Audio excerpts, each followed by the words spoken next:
السلام عليكم ورحمة الله وبركاته.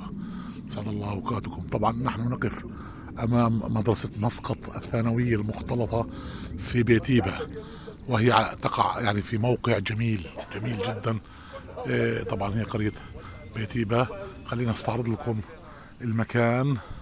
شوف هاي الجبال، هاي كلها مطلة للغرب، للغرب مطلة. طلعوا يا جماعة ما شاء الله.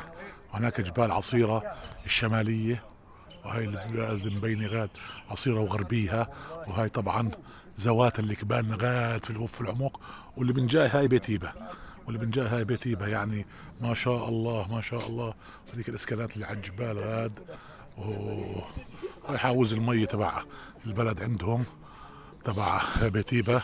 طبعا احنا لجنوب غرب بيتيبة المكان هون، اللي هي مدرسة مسقط الثانوية المختلطة في بيتيبة.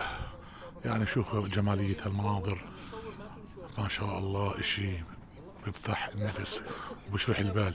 اللي عنده ضغط يجي على مناطق من هالنوع ويفتح صوته ويصيح، بريح بريح يا جماعة.